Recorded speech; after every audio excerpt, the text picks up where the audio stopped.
ایک قول سنانا ہے آپ کو امام حسین کا، اور خواہش میری یہ ہے کہ میرے حاضرین اور ناظرین اس قول کو رٹا لگا کے یاد کریں، اس قول کو انشاءاللہ۔ یہ قول جو امام حسین کا ہے نا جی، یہ جس دن مجھے ملا تھا نا تو میں نے بھی رٹا لگا کے یاد کیا تھا، اور میرے پاس جتنی ڈائریاں ہیں شاید میں نے سب میں لکھا ہے۔ امام علی مقام رضی اللہ تعالیٰ عنہ فرماتے تھے اللہ کی رضا کے لیے کسی شخص کی ایک حاجت پوری کر دینا 1 مہینہ مسجد میں اعتکاف کرنے سے زیادہ درجہ رکھتا ہے۔ ایک بندے کی ایک حاجت پوری کر دینا 1 مہینہ پورا مسجد میں اعتکاف کرنے سے زیادہ درجہ رکھتا ہے۔ خدا کے بندے تو ہیں ہزاروں اور بنوں میں پھرتے ہیں مارے مارے، میں اس کا بندہ بنوں گا جس کو خدا کے بندوں سے پیار ہوگا۔ کسی بندے کی ایک حاجت پوری کرنا 1 مہینہ اعتکاف میں بیٹھنے سے زیادہ افضل ہے۔ اسی لیے تو میرے حبیب کریم علیہ السلام نے فرمایا تو رب کے بندوں کی حاجتیں پوری کرنے میں لگ جا، رب تیری حاجتیں پوری فرما دے گا۔ امام علی مقام فرماتے تھے ایک حاجت کسی کی پوری کرو۔ حضرت جناب سیدہ زینب بنت ابی رافع کہتی ہیں کہ سیدہ فاطمہ الزہرا ایک دن اپنے دونوں شہزادوں کو لے کے، جب حضور کی طبیعت مبارک بظاہر علیل تھی جس میں حضور کا وصال ہوا، دونوں شہزادے لے کے سیدہ فاطمہ نبی کریم کی بارگاہ میں گئی، کہنے لگی یا رسول اللہ میرے بچوں کو کچھ دیجئے سیدہ پاک۔ تو حضور اٹھ کے بیٹھ گئے، اس کندھے سے امام حسن کو لگایا اور اس سے امام حسین کو لگایا، اور فرمایا فاطمہ یہ جو میرا حسن ہے نا اس کو میں اپنی ہیبت اور سرداری دیتا ہوں، اور فرمایا یہ جو میرا حسین ہے نا حسین کو میں اپنی جرت اور سخاوت دیتا ہوں، میرا حسین جرت مند ہوگا اور سخی ہوگا۔ داتا گانج بخش علی حجویری امام الاولیاء سید الاصفیاء داتا صاحب کشف المعجوب میں فرماتے ہیں ایک دن نا امام حسین کے پاس ایک شخص آیا بڑی دور سے کچھ مانگنے کا، حضور کچھ دیجئے۔ وہ شخص کہتا ہے کہ میرا ظرف یہ تھا کہ 4-5 دینار ملیں گے۔ تو امام حسین فرمانے لگے تھوڑی دیر بیٹھ جا، رزق آ رہا ہے۔ تو امام حسین کو حکومت وقت کی طرف سے نا 5 تھیلیاں ملی، جس میں ایک تھیلی میں 500 اشرفیاں تھیں۔ 5 تھیلیاں آئیں، لیکن اس کو آنے میں نا ذرا دیر ہو گئی۔ وہ 5 تھیلیاں جب آئی نا تو امام حسین اس کی طرف 5 تھیلیاں بڑھا کے نا، ذرا دیکھنا میری طرف غور سے، 5 تھیلیاں بڑھا کے نا تو فرمانے لگے میاں جتنا تجھے انتظار کرایا نا اتنی ہم تیری حاجت پوری نہیں کر سکے۔ تو یہ نہ محسوس کرنا کہ حسین کے دروازے پہ بیٹھا بھی رہا ہوں تو ملا کیا ہے، یہ نہ محسوس کرنا۔ وہ شخص کہتا ہے جب میں نے وہ تھیلیاں کھولی اور پھر میری نظر امام حسین پہ پڑی تو میرے اندر سے آواز آئی اگر حسین ابن علی اتنے سخی ہیں تو محمد عربی کتنے سخی ہو۔ اگر یہ معیار ان کا ہے، ان کا یہ معیار ہے، اور خود بھیک دیں خود ہی کہیں منگتے کا بھلا ہو، خود کہنے لگے جتنا انتظار کرایا ہے اتنی تیری مدد کر سکے۔ یہ سخاوت کا معیار تھا، یہ طریقہ تھا۔ ایک دفعہ سیدنا امام حسین رضی اللہ تعالیٰ عنہ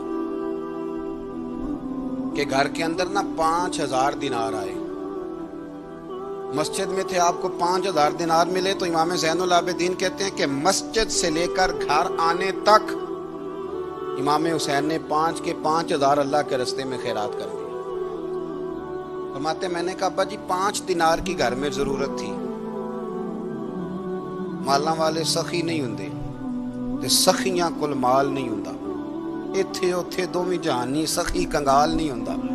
کہا ابا جی 5 دینار کی گھر میں ضرورت تھی، تو کہتے ہیں مجھے فرمانے لگے بیٹا یہ جن کو میں نے دیا ہے نا یہ گھر کے لیے ہی دیا ہے، یہ گھر کے لیے ہی دیا ہے، جن کو دیا ہے تمہارا کیا خیال ہے، یہ باہر خرچ ہوا ہے، یہ گھر کے لیے ہی ہے۔ اس لیے کہ جب انسان دوسروں پر شفقت کرتا ہے تو اللہ اس کے گھر پہ رحمت فرماتا ہے۔ امام حسین کے مزاج میں پہلی بات میں نے ذوق عبادت کی عرض کی، دوسری بات عرض کر رہا ہوں کہ صحابہ حضرت اسامہ بن زید بڑے پیارے ہیں میرے نبی کریم کے، بڑے پیارے۔ حضرت اسامہ بن زید کے بارے میں سیدہ عائشہ صدیقہ فرماتی ہیں ان کے ناک سے اگر ریٹھ نکلتی تھی تو اللہ کے رسول اپنے دست مبارک سے صاف کر دیتے تھے، اور سرکار فرماتے تھے کہ اگر اسامہ لڑکی ہوتا نا، ان کے غلام کے بیٹے تھے حضرت زید بن عمرو، اگر یہ لڑکی ہوتا میں اسے زیور پہناتا۔ بڑے پیارے تھے، لیکن جب ان کا آخری وقت آیا نا تو 60,000 دینار کا قرضہ تھا۔ رشتہ داروں سے کہا، دوستوں سے کہا، یاروں سے کہا، اور قرض ادا نہیں ہو رہا تھا. حضرت اسامہ بن زید کہتے ہیں بڑا پریشان تھا. جب حد ہو گئی نا تو حضرت اسامہ بن زید فرمانے لگے جاؤ کوئی حسین ابن علی کو خبر کرو، ان سے کہو میں نا غلام ہوں آپ کے نانا کا، مقروض دنیا سے چلا گیا تو کیا بنے گا. امام حسین کو خبر ملی تو دوڑے آئے. لاجپال اس پیر کو نہیں کہتے جو تگڑا نذرانہ لے کے تو ماتھا چوم لے، لاجپال تو اس کو کہتے ہیں کہ جب ضرورت پڑے تو وہ سر پہ موجود ہو. حضرت سیدنا امام حسین تشریف لائے تو جناب اسامہ بن زید رو پڑے، کہنے لگے حضور میں نے نا غلامی کی ہے آپ کے نانا کی، اور اس غلامی پہ ناز ہے. اب 60,000 دینار کا قرضہ لے کے دنیا سے جاؤں گا تو میری قبر پہ بوجھ رہے گا. امام حسین خادم کو بھی کہہ سکتے تھے جاؤ گھر پیسے پڑے ہیں لے آؤ. امام حسین خود گئے، چادر اوڑھ کے تو اس کی اوٹ میں بکل میں 60,000 دینار چھپا کے لائے اور جناب اسامہ بن زید کے سامنے رکھ کے کہنے لگے اسامہ یار پیسے رات کو ہی آئے تھے، میں سوچ رہا تھا مجھے تو ضرورت نہیں، اللہ نے کس کا نصیب میرے گھر میں بھیج دیا، مجھے تو حاجت ہی نہیں تھی، اب پتہ چلا پیسے تیرے تھے، اللہ نے حسین کی ڈیوٹی لگائی ہے کہ جا کے دے آ. حضرت اسامہ بن زید رو پڑے، فرمانے لگے اللہ آپ کو بہترین صلہ عطا فرمائے. یہ معیار تھا. اور پھر تیسری بات یہ کہ دل کے بڑے صاف تھے. دل بدستاور کے حج اکبر است، از ہزاراں کعبہ یک دل بہتر است. شیخ سعدی کہتے ہیں کہ درویش کہتے ہیں کہ کسی کا دل رکھ لینا نا، دل راضی کر دینا کعبے کا 1000 بار حج کرنے سے بہتر ہے. دل بدستاور کے حج اکبر است، کسی کا دل راضی کرنا حج اکبر ہے. امام بڑا ہی پیار کرتے تھے. گھوڑے پہ جا رہے تھے، کچھ فقیر غریب لوگ بیٹھ کے روٹی کھا رہے تھے. کہاں رہے تھے؟ سڑک کے کنارے. تو امام زین العابدین فرماتے ہیں کہ جب امام حسین گزرے تو انہوں نے آواز دی حضور دل کرتا ہے ہمارے ساتھ بیٹھ کے روٹی کھائیں. کائنات کے مالک و مختار کے نواسے اور دنیا کے سب سے بڑے شہزادے گھوڑے سے اترے اور غریبوں کے ساتھ سڑک پہ بیٹھ گئے، روٹی کھانے لگے اور دیر تک کھاتے رہے. اور جب فارغ ہو گئے تو فرمانے لگے کھانے کی ضرورت بھی نہیں تھی، حاجت بھی نہیں تھی، پر تم نے آواز دی تو دل رکھنے کو بیٹھ گیا تھا، اگر اجازت دے تو چلا جاؤں. یہ مزاج تھا، یہ طبیعت تھی. آپ کے ایک بھائی ہیں چھوٹے، حضرت محمد بن حنفیہ نام ہے، حضرت مولا علی شیر خدا رضی اللہ تعالیٰ عنہ کی دوسری بیوی سے. ایک دن حضرت امام حسین ان کے گھر میں بیٹھے تھے تو کسی بات میں نا اختلاف رائے ہو گیا، تو امام علی مقام ناراض ہو گئے، فرمایا آج کے بعد تیرے گھر نہیں آؤں گا. رومال اٹھایا چلے گئے. لوگوں نے حضرت محمد بن حنفیہ رضی اللہ تعالیٰ عنہ سے کہا حسین تو ناراض ہو گئے، کبھی نہیں آئیں گے. آپ فرمانے لگے بھائی تمہارا ہے کہ میرا؟ جی بھائی تو آپ کے ہیں. فرمایا اگر کہو تو چند منٹوں میں حسین واپس آئے. جناب ناراضگی ہو گئی ہے. فرمایا ناراضگی ہوئی ہے پر میں اس کے دل کی نرمی کو تو جانتا ہوں، اس کے مزاج کے اندر جو محبت ہے اس سے تو ابھی آئے. کہ جناب وہ کیسے؟ فرمانے لگے دیکھنا ذرا.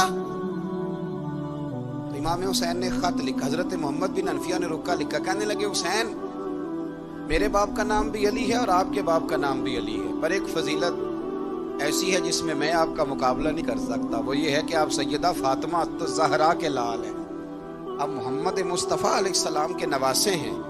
کہنے لگے بھائی جان آپ نے نانا جان کی وہ حدیث تو سنی ہوگی کہ دو لوگ ناراض ہو جائیں تو جو صلح پہلے کرے جنت میں پہلے جائے گا. فرمانے لگے دل میرا کر رہا تھا کہ پہلے صلح کر لوں، لیکن پھر بڑے بھائی کو پشت کروں گا جنت میں جاتے ہوئے، یہ بھی تو بے ادبی ہے نا. اب خط میں نے لکھ دیا ہے، آپ کا جو ارادہ ہو. امام حسین نے خط پڑھا تو آنکھوں میں آنسو آ گئے. پھر سے رومال اٹھایا. بچے پوچھنے لگے کہاں جا رہے ہیں؟ کہا بھائی کے گھر جا رہا ہوں. کہا آپ تو ناراض تھے. فرمایا تھا ناراض پر ہے تو میرا بھائی نا. ہو گئی بات ختم. بڑی دل میں نرمی، طبیعت میں سوز، لہجے میں گداز، لیکن اس کے ساتھ ساتھ امام حسین رضی اللہ تعالیٰ عنہ کا جذبہ جہاد، امام حسین کی استقامت. آج لوگ ادھر ہوتے ہیں جس طرف ہوا کا رخ ہوتا ہے. آج لوگوں کی سوچوں کا زاویہ یہ ہے کہ جدھر رش زیادہ ہوگا ہم بھی ادھر جائیں گے.